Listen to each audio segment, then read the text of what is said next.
బాబాయ్ నేను ఒక ఇంట్రెస్టింగ్ క్వశ్చన్, అంటే మీరు మాత్రమే, నా దృష్టిలో మీరు మాత్రం దీన్ని మాకు అందరికీ అర్థమయ్యేలా చెప్పగలరని ఒక ఆశ నాకు. మీరు చాలా పాటలు ముందు సినిమాలో రాకముందో లేకపోతే సినిమాలో వచ్చిన తర్వాత విడిగాను రాసుకున్న పాటలు నచ్చి విని దర్శకులు ఆ పాటల్లో వాళ్ళు ఒక సన్నివేశాన్ని ఊహించి లేకపోతే ఆ సినిమాని ఊహించి సినిమాల్లో పెట్టుకున్నారు. జగమంత కుటుంబం నాది, ఏకాకి జీవితం నాది, అలాగే సురాజ్యం అవలేని స్వరాజ్యం ఎందుకు కానీ ఇలాంటి పాటలు. అలాగే కొన్ని సినిమాలకి అంటే నాకు తెలిసిన ఇన్ఫర్మేషన్ ప్రకారం ఈ సన్నివేశంలో ఒక పాట ఉంటే బాగుంటుందని మీరు వర్మ గారు లాంటి వాళ్ళకి, లేకపోతే జామురాతిరి జాబిలమ్మ ఆ సిచ్యువేషన్ క్రియేట్ చేసి ఆ పాట ఉంటే బాగుంటుంది అని చెప్పి ఆ పాట రాసింది, ఆ పాట క్రియేట్ చేసింది మీరేనని చెప్తూ ఉంటారు. అయితే నా ప్రశ్న అది ఏంటంటే, మీరు రాసిన పాటల్లో సినిమాని చూసిన వాళ్ళకి, లేకపోతే ఒక సినిమాలో ఒక పాటని, ఒక సన్నివేశంలో ఒక పాటని ఊహించిన మీకు, ఇలా పాటని సినిమాని ఎలా కలిపి చూస్తారు, ఎలా విడిగా ఎలా చూడడం సాధ్యం? విడిగా చూడటం కాదు అసలు, యాక్చువల్గా ఆ సన్నివేశంలో ఎంత సహజత్వం ఉంటే, దర్శకుడికి ఎంత సుస్పష్టత ఉంటే ఆటోమేటిక్గా ఆ పాట నాది అవుతుంది. ఉదాహరణకి క్షణం తీసుకుందాం. క్షణంలో కథ అంతా అయిపోయిన తర్వాత ఎప్పుడో ఇంటర్వెల్ తర్వాత స్టార్ట్ అవుతాయి పాటలు. వదద్రతోటి అక్కడ అతని క్లారిటీ, వర్మ క్లారిటీ గురించి చెప్తాను, మీకు ఆశీర్వాదాలు. అసలు ఆ సినిమా మొత్తం మీద 2 పాటలు ఉండాలి, 2 పాటలకే చోటు ఉంది, ఏది చోటు లేదు.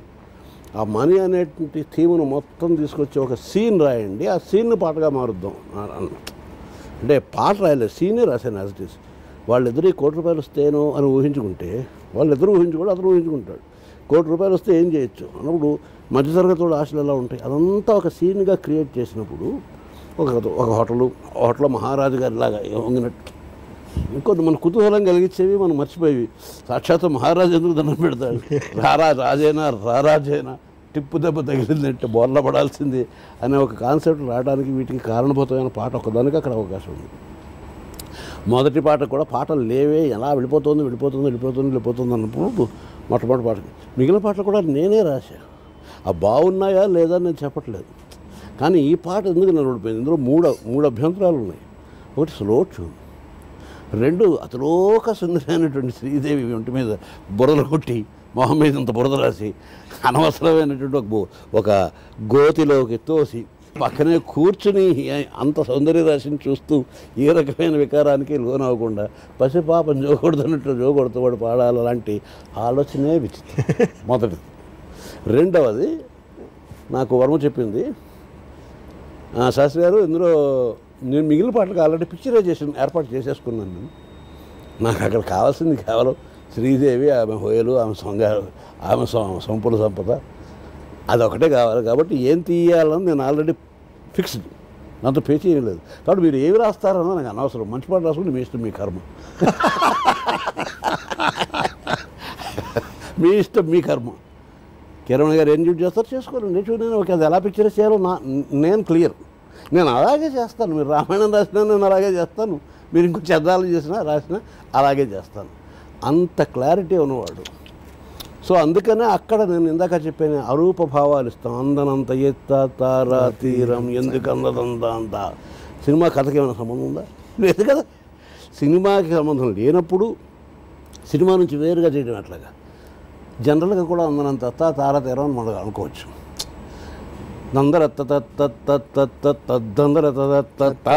అతను చూనిచ్చినప్పుడు తమాషా వినడానికి. నేను యాక్చువల్గా రాసింది ఏంటంటే, అందనంత ఎత్త తారా తీరం ఎందుకు అందదందా. ఒకసారి రాము ఇలా ఉలిక్కిపడి ఏమన్నారు ఎందుకు అందదందా అదేదో తత్త అన్నట్టుందండి, మార్చేద్దామంటే అందనంత ఎత్త తారా తీరం సంగతి ఏంటో చూద్దాం రా అని మార్చాను. కానీ ఎందుకు అందదందా అన్నదే నాకు నచ్చింది. అది జస్ట్ పదాలతో ఒక అందంగా వెళ్ళేట్టు. ఇక్కడ భయపడకో చెబుతూ భయాన్ని తరిమి చిటికలోన చిక్కబడ్డ కటిక రాత్రి కరిగిపోక తప్పదమ్మ ఉదయకాంతికి చిటికలోన కళలతో ఉషాతీరం వెతుకుతూ కదిలిపో నిశారాణి నిద్రతో కదిలిపో అని చెబుతూ ఒకానొక అననుకూలమైనటువంటి ఆపదను స్ఫురింపజేసే వాతావరణంలో ఒక చల్లదనాన్ని క్రియేట్ చేయడం అనే అవసరానికి నేచురల్గా మంచి పాట ఆటోమేటిక్గా వస్తుంది. ఆ పాట ఎవరికైనా పాడుకోవచ్చు. ఒక తండ్రి తన పాపకు పాడుకోవచ్చు. జోరు గాలిలో జాబిలమ్మ జారనీయకే కళని జారిపోనివ్వటం అనేటువంటి ఒక కాన్సెప్ట్ జోరుగా ఈ సందర్భంలోనే ఒక అరూపమైన అనుభూతిని కుహు కుహు అనే స్నేహం విలువగా అలా. సో ప్రతి పదాలేవో పలుకగా కొనుకురాక బుట్ట బొమ్మ కుదురుందని వనములేచి వద్దకొచ్చి నిద్రపుచ్చని ఇంత సుకుమారమైన భావాలు ఈ మొత్తం టోటల్ ఆ పాటను చూసుకుంటే ఇంకా చిత్రం ఏంటంటే అదంతా సెట్లో వేసింది. అది సాక్షాత్ అడుగుని తీసుకొచ్చి దింపాడు. అలాంటి క్లారిటీ సినిమా సిచ్యుయేషన్లో ఉన్నప్పుడు నేను సాధారణంగా మన జీవితానికి అలాంటి సందర్భాలు ఉంటాయి. పాపలు బెదురుతారు వాళ్ళు. అక్కడ శ్రీదేవి కాదు, ఓ పాపాయి. అడవిలో చిన్న పురుగు కదిలితే ఇలా ఉలిక్కి పడే ఒక పాపాయి అనే కాన్సెప్ట్ మనం తీసుకుని విన్నాను కదమ్మా. అలాగే లాలిజో ఎన్నో పాటలు నేనున్నాను కదా. పాపలా నిదరో చాలింకా దీపమై చూస్తూ ఉంటాగా, దీపంలో చూస్తూ ఉంటాగా పాపలా నిద్ర. ఇది ప్రియుడు పడిన పాట అంటే ఎందుకు పాడకూడదు? ప్రియుడు అంటే ఇప్పుడు కామవికారంతో జ్వలించిపోతూ ఉండాలా? పురుషుల్లో తండ్రి ఉంటాడు, బిడ్డ ఉంటాడు, తోడబుట్టినవాడు ఉంటాడు, స్నేహితుడు ఉంటాడు. ఎందుకు చూడలేము? స్త్రీ అదృష్టితోటి, స్త్రీని ఆదృష్టితో ఎందుకు చూడలేము? సో అలా చూస్తున్నప్పుడు ఇలాంటి పాట.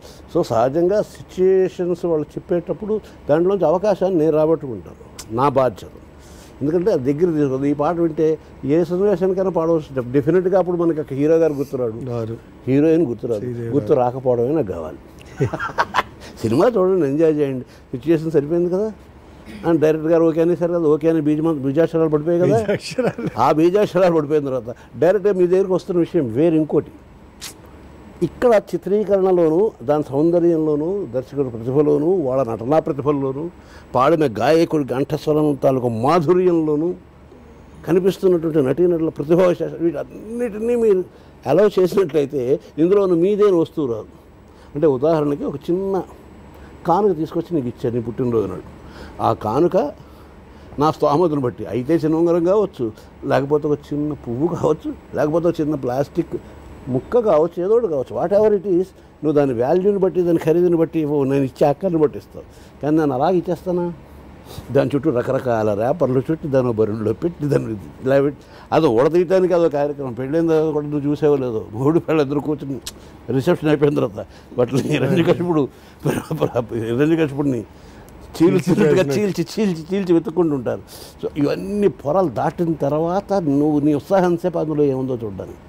అక్కడ చిన్న తాజ్మహల్ బొమ్మ ఒక ప్లాస్టిక్ ఉంటుంది, అయినా సరే నీ ఎగ్జూబరెన్స్ చాలా ఎక్కువ ఉంటుంది. బహుశా నువ్వు చింపేసిన రేపటి దానికన్నా ఖరీదైంది అయ్యి ఉండొచ్చు.